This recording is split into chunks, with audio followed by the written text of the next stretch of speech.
Hey everybody, welcome back to Wicked Tarantulas with Felicia. So I've been doing a lot more research on my tarantulas so I can be a little more in tune with them. I mean, I always do a lot of it. Alright, so I did a lot of research on my Costa Rican zebra tarantulas.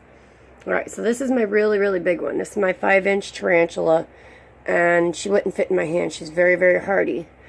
So upon doing research, they said that these things don't grow no more than 5 inches. And this is through Wikipedia's tarantula information, okay? And in a couple different areas, it said the same thing as well. Okay, so she's in pre-molt. So, obviously she's not done growing, so she's already exceeded what they said. My God, she's gorgeous. So yeah, I'm just curious on one thing. Maybe you guys can help me out. So this one actually looks like it's blue. Like, look at the front legs. Like, when we first got her, she was the brown color form. After she molted 2 other times, she actually had a tint of blue on her. But on some spots of her legs, she looks like she has brown color form. But from the research I've done, it said that these species in particular are usually black with the white stripes. But there are brown color forms, which the one I just showed you first definitely is. So I've been trying to figure out, like, why does this one have like this hint of blue on it? So everything I've been doing and researching all morning for like the last 2.5 hours, you know, I didn't see anything about them being blue.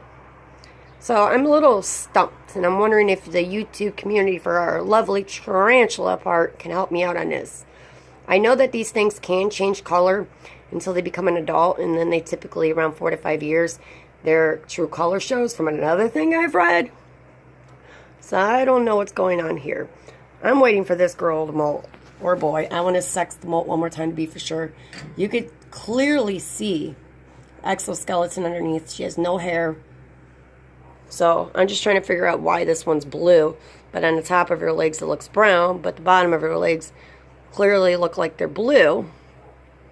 And if you watch some of my other videos, she looks like a vibrant blue. And when I purchased her, she was listed as a Costa Rican zebra tarantula, which she is. But why does she look blue? I'm confused. So upon doing my research, I did learn that they inhabit most of Western Costa Rica and some parts of Central America, you know, such as Honduras, Nicaraguan, and supposedly Guatemala. Supposedly, okay? I think she's so astonishing. So just wondering what intel you guys can give me. I'm just looking for answers, and ever since I purchased this one I'm looking at now, because of her size, and she's already exceeded what everything said she was going to be. Yeah, I'm just trying to figure out exactly if she is the Costa Rican zebra tarantula, and if the other one, because the color formation right now is weird, like, is she what she is? So I'm hoping some of you more well-experienced people can help me out on this. I mean, I know they have a large family. They have so many different cousins and other species that are just like them. So I don't know. I'm just looking for a little intel. I just can't wait to watch her molt. I named this one Goliath just because of her size, and she's huge, and she's so calm. I got in there, got her bowl cleaned up, got her some fresh water. Of course, I had to wait for her to get off her bowl because, yeah, she doesn't like getting off her bowl. She loves her bowl. She stays well hydrated. She's well fed. Wow, her butt is balding quick. She's getting a lot closer. She has been in pre-molt forever, I feel like. I'm just ecstatic, and I am completely excited to watch this one molt just because of how big she is, and that's definitely going to be a sight to see. Hopefully I'm home and I'm not working my 12-hour shifts as usual, because it seems like they start their process before I go to work, or they're already doing the process as I come home, so I'm catching midway or near the end, or they're already flipped over. So I'm hoping to catch this one, because if I don't, I'm going to be highly disappointed. So I do have her exhibits set up like to her standards. She used to have a big, huge hide. She never, ever used it. So I took it out, well, because she had mites, and I had baked it and did all that. Here we go with my baked.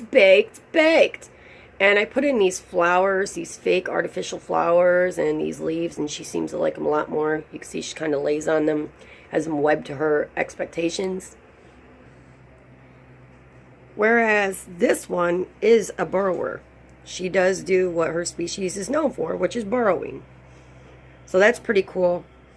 As you see, she's got a massive amount of substrate to do so. Once she molts, because if you remember one of my videos, because of how she dug her exhibit out, it had collapsed on her. So I have the hide that I originally had in my other striped knee tarantula's exhibit. It's all baked and there's no mites when she molts and after she heals up. The glass jar I put in there for her to hide in that she's not using. What I'm going to do is I'm going to take her out and I'm going to put that big hide underneath all this. And I'm going to blah, blah, blah. Can't talk. I'm going to bury it, and that way as she digs, I know for sure that it's not going to collapse. Like, she did a pretty good job on the webbing. That's what you see is all that distortion on the camera is all her webbing. She went all the way up, all the way over. I have her humidity where it needs to be, and I've been monitoring her humidity extremely close because the fact that she is getting closer to molting, I want to make sure that everything's smooth for her. And I want this molt to be successful. I don't want there to be any complications, any limbs not coming out because it was bad. I just want to make sure it's overall a healthy molt for this one. And hopefully I can get the mold out in time and sext it. And hopefully it doesn't get destroyed because when this one molts, she has a tendency of like literally destroying the molt as she's molting. And I'm just assuming it's a female. I'm hoping it's a female because I'd love to have these as long as possible. So, I don't know. So, what do you guys think? What kind of striped knee tarantula is this? In fact, a Costa Rican zebra tarantula. It's just the colors are changing because of the molt and because it's not mature. And I know I'm pretty correct that this is the brown color form of the striped knee tarantulas. Them knees are gorgeous, girl. You go, girl. You are just phenomenal. Mommy's baby. So let me know what you guys think, your opinions, what you've observed. Like I said, I've been doing research for 2 hours. And I'm just like confused on the difference between them because of the colors. Yeah. So let me know in the comments, guys. Your guys' days better be the best that it can be because tomorrow's never guaranteed. Thank you guys for viewing this with me, and I'll see you on the next one. Bye.